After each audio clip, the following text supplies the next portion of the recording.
Right, so free speech in Canada is getting even worse and worse by the day. I mean, it's already pretty much gone since the Trudeau government took office and implemented all their hate speech laws and all the forced gender, whatever forcing people to use whatever pronoun they want.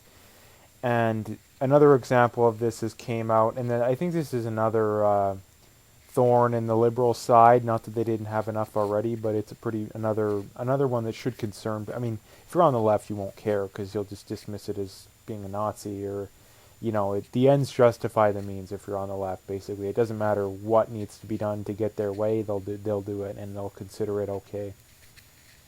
But so this conservative journalist, and I wouldn't say conservative is the best way of putting him.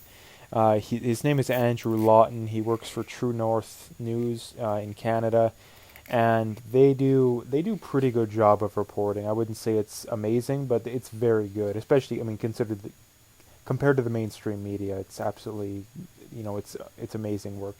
They are, I don't know if every one of the guys or people who work there, but they are generally Maxime Bernier PPC supporters. So, and the PPC is very, very good platform. Reducing immigration, bringing back free speech, lowering taxes, all that kind of stuff that they are supportive of. So the liberal can, and basically the reason I'm making the video is that he's trying to cover some Trudeau events, and he's being blocked, and you can tell that it's clearly selective bias because they've had cases of people who literally didn't even work for a formal news outlet, which he does, that literally have wrote like one or two articles in their life, and they can go to these Trudeau events and get certified as journalists.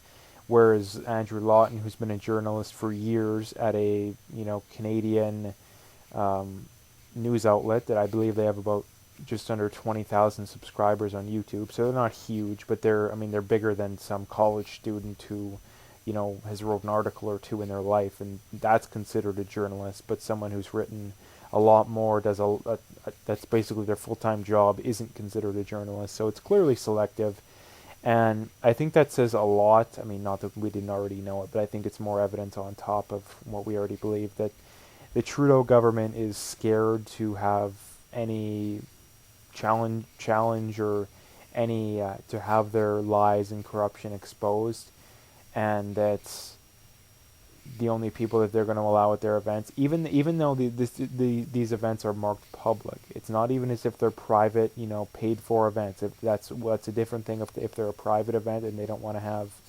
whoever they don't want to have there, that's fine. But if you mark it as a public event and you're, you know what I mean. That would be like, again, that would be the same thing as like banning, gay people from a public swimming pool. Basically, I mean, it's selective. If it's a private swimming pool, you can do whatever you want. But I mean, that still have to follow the laws. But there's a big difference here, and that basically the takeaway from this video is that number one, the Trudeau government is extremely, extremely scared. Like, I mean, they already were before the whole blackface thing, but after the blackface thing, I think now they're putting it in overdrive. They're literally Justin Trudeau. It seems like every second or third day is promising some other or is making some other outlandish promise to try and gain votes. I seen in Ontario, or it was the GTA. I don't remember which one, but I mean the GTA is the majority of Ontario. I think the support for Trudeau is down, I think, 7 points, so that's pretty significant.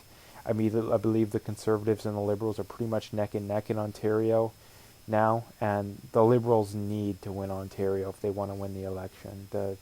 If the Conservatives win Ontario, it's a shoe-in because they're going to dominate the prairies, and then the Liberals basically are just going to win Quebec and the Maritimes, and that's all. So Ontario is basically the province that if either side wants to win, they need to win. But long story short, again, the one thing that it really bothers me about people on the left is you'll bring it up to them. They'll say, well, free speech is dead in Canada, and they'll say, oh, in the Constitution it says there's free speech. Well, that doesn't matter if it's not applied and the courts aren't uphold. I mean, if there's such thing as hate speech laws, there's no such thing as free speech. End of story.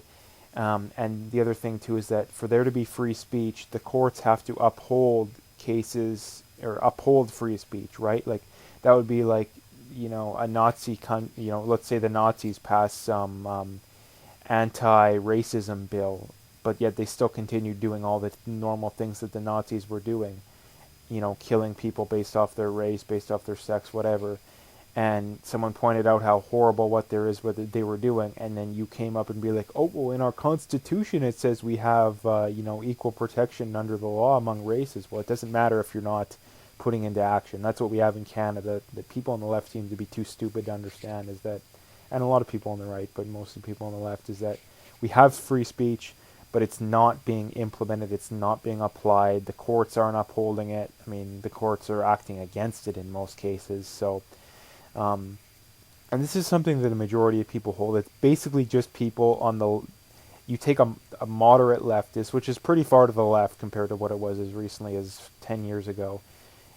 Maybe 20 to 25% of the, I'd say probably 20% of the population. You take those people, those are the only people that are against free speech. And they won't say they're against free speech. You have to be very sure of this kind of stuff, is they'll rarely ever say they're against free speech. They'll say things like they're for hate speech laws, they're for the forced gender pronoun kind of things, they're for, Nazis don't get a right to speak, or that kind of stuff. That's always what they'll put it as. So they'll never say they're against free speech. They'll always say it like that. So you need to be very, very cognizant of that. But anyways, I think I've talked enough in this video, so I'll leave it there. If you liked the video, make sure to hit that like and subscribe, and stay tuned for more.